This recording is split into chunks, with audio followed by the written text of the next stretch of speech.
A tecnologia.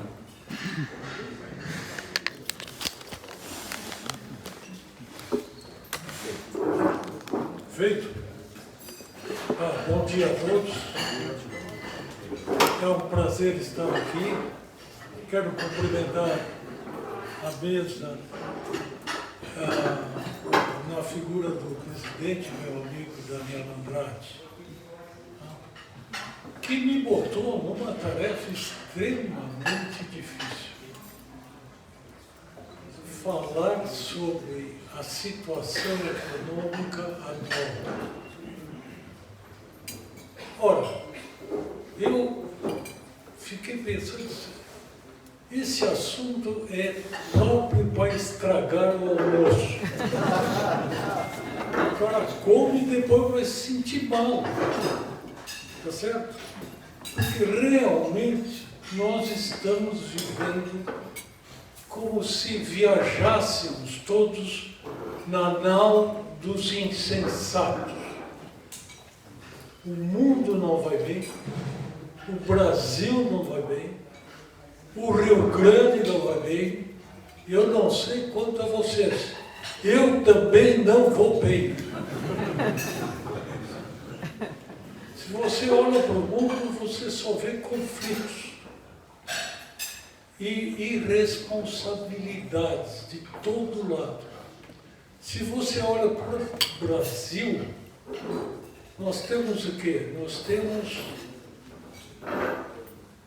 delicados problemas, delicadíssimos problemas institucionais, que a gente não sabe o que vai dar, e uma economia cujos prognósticos são extremamente sombrios. Esses dias saiu uma notícia muito, assim, com muitos fogos de artifício, do IBGE, dizendo que a renda do Brasil tinha subido.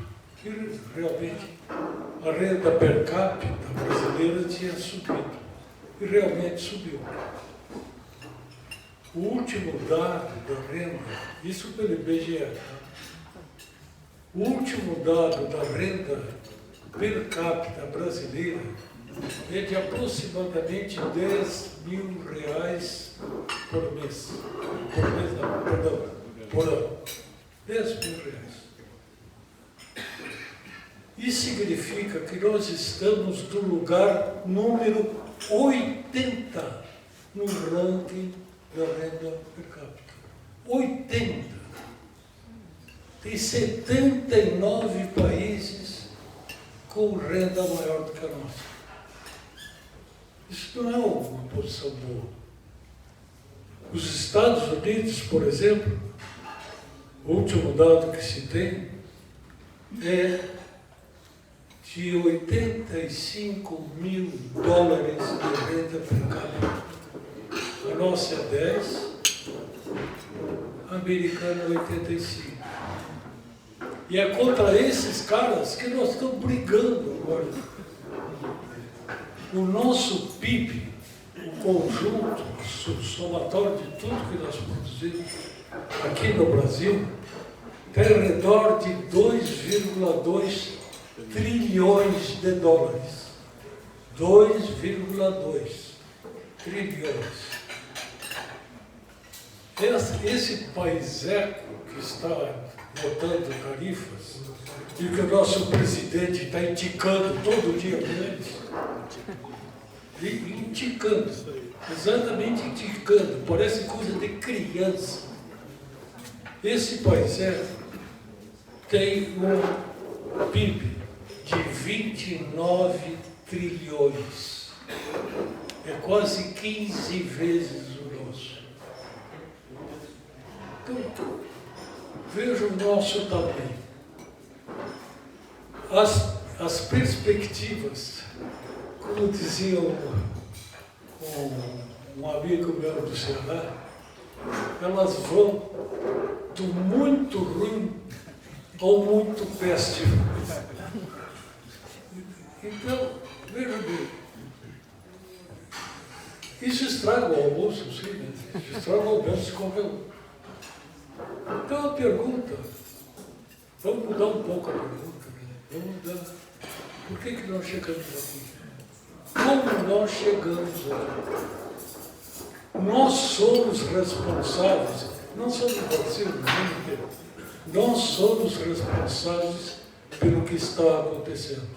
É nossa responsabilidade. E tudo que acontece hoje é fruto de más escolhas, de más decisões. A verdade é essa. Vamos assumir essa responsabilidade. Nós escolhemos mal. A pergunta é a seguinte: sim, mas qual teria sido o caminho, o melhor caminho, para nós tomarmos as decisões corretas, adequadas, para fazer deste mundo, deste país, deste Estado e de nós mesmos, países, pessoas, Estados, mais virtuosos. Nem estou falando de cristãos, embora estejamos aqui numa conversa de um cristão para outro cristão. Então, eu acho, pessoal, eu penso que seria útil, então, fazermos desse almoço, nessa nossa conversa, a seguinte pergunta: qual o caminho da boa escolha? O que nós temos que levar em consideração? E uma maneira de examinar isso é dar uma olhada nas bases do que os economistas chamam de escolha racional, da razão, em condições de incerteza e risco. Nós vivemos em tempos de muita incerteza, onde o futuro é cada vez menos previsível e o risco na tomada de decisões é cada vez mais. Quando é que nasce essa teoria? Quando é que nasce? Quando é que começa a ser elaborado esse mecanismo de fazer escolhas racionais quando há muita incerteza? A história começa lá no século XVII, tipo 1660, por aí, com um cara genial, um gênio, matemático, cientista, chamado Pascal, Blaise Pascal. Esse cara foi um gênio. Depois, se quiserem, a gente conversa mais sobre ele. Mas uma das características do Pascal é que ele era, principalmente mais para o fim da vida, uma pessoa de uma religiosidade quase doentia. Ele era católico, mas era quase doentio. Ele acreditava em coisas assim, meio, né, fica meio desconfiado. Ele acreditava que ele tinha um espinho que tinha pertencido à coroa de Cristo. Cadê o tal do espinho hoje? Acho que ele não sabe, mas ele acreditava que tinha. Pois bem, o que é interessante com esse cara aí? Ele, juntamente com outro matemático famoso, tal de Pierre Fermat, em 1654, faz tempo isso. Ele construiu, com o Fermat, numa correspondência, a moderna teoria, as bases da moderna teoria de probabilidades. Vocês veem que aí já começa a ligar um pouco a coisa, né? Incerteza, probabilidade, essa coisa toda. Mas o que nos interessa, e que é realmente interessante, eu pelo menos acho muito interessante, é que lá pelas tantas, o Pascal resolve fazer um raciocínio, escrever um negócio,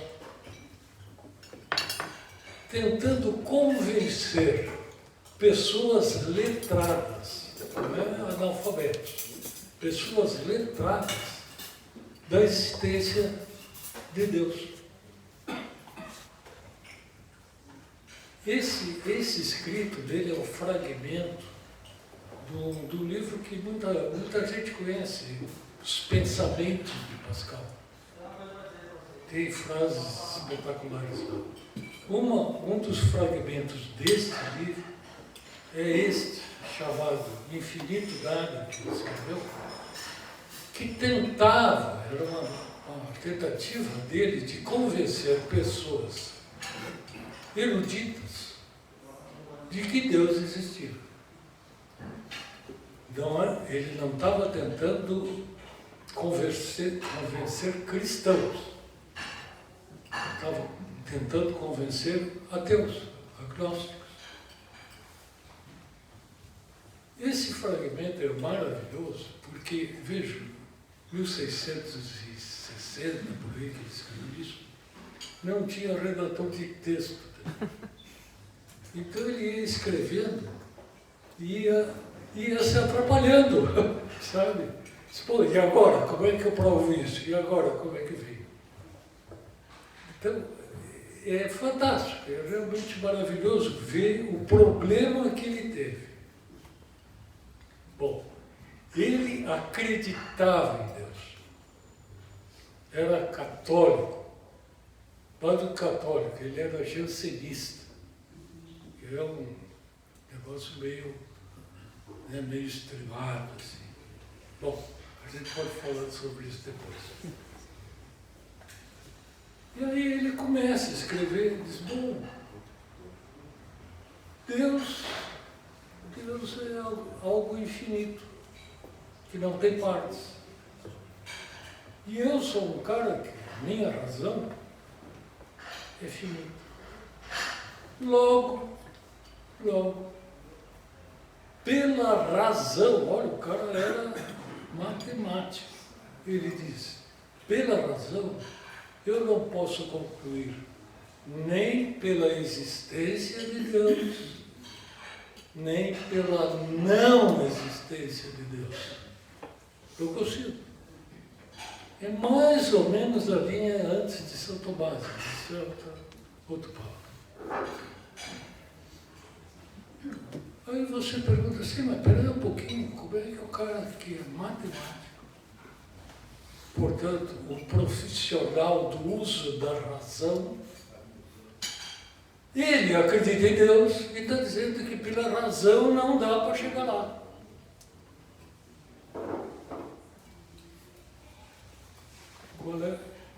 Eu acho sensacional isso, porque isso é a chave do cristianismo. É que ele... Você sabe que eu me emociono com isso. É porque ele é cristão. E o cristão sabe, está lá em João 14,6, que você não chega a Deus,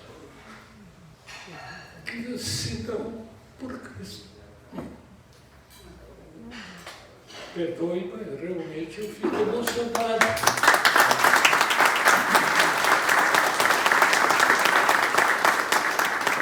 O que diz lá em João 14,6? Todo mundo conhece a primeira parte. A primeira parte diz o seguinte: eu sou o caminho, a verdade e a vida. Mas depois ele continua, ele diz assim: ninguém vem ao Pai senão por mim. Veja uma sacada que tem ali. Ele não diz assim: ninguém vai ao Pai. Ele diz: ninguém vem ao Pai. O Pai está com ele. Isso é uma sacada fantástica. Isto resolve a questão do infinito de Deus e da finitude humana. Quem é que resolve isso, Daniel? Cristo. Por isso Pascal acreditava. Mas vamos voltar lá porque nos interessa. Ele está escrevendo um negócio Mas ele está escrevendo, tentando convencer pessoas que não são cristãs. Logo, não tem essa passagem. Percebe? É muito legal isso. Ele está tentando pegar um cara que não é cristão e tentando convencer que existe Deus. Mas a primeira coisa que ele conclui é que não dá para convencer o cara pela razão. E agora? Agora o que eu vou fazer? Aí vem outra sacada. O cara que é gênio, tem jeito. Aí ele diz o seguinte: bom, acreditando ou não acreditando, tu tem que decidir como é que tu vai viver. A cada dia,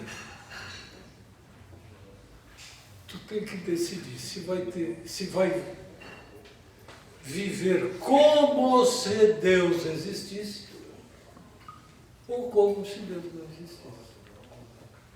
Tu não precisa acreditar. Não é uma questão de acreditar. É uma questão de decidir para a ação. Veja o que volta o cara dela. E aí que começa a questão das escolhas e das decisões. Ele mostra muito bem que uma coisa é você decidir para crer e outra coisa é decidir para agir. Você vai dizer, não, mas é a mesma coisa. Não é. Não é. Estou hoje de manhã com um terno maravilhoso, que não é o caso, mas estou com um terno maravilhoso, que eu comprei por $1 milhão. Botei o terno e vou sair. O terno custa $1 milhão porque ele é feito de um material tal que se molhar um pouquinho ele desmancha. Eu perco $1 milhão. Aí eu vou sair, ouço a guaíba, ouço a baúcha, vejo sites de tempo, olho para o céu e digo, não vai chover. Tem uma nuvenzinha ali, e eu procuro, não vai chover. Eu não acredito que vai chover. Se eu fosse apostar com o Kleber se chove ou não chove, eu apostaria que não vai chover. Mas também, eu saio com o guarda-chuva. Eu decido sair com o guarda-chuva, porque se cai um pingo ali, eu estou frito, eu estou ferrado. Entende? Uma coisa é decidir para a ação, outra coisa é decidir para acreditar.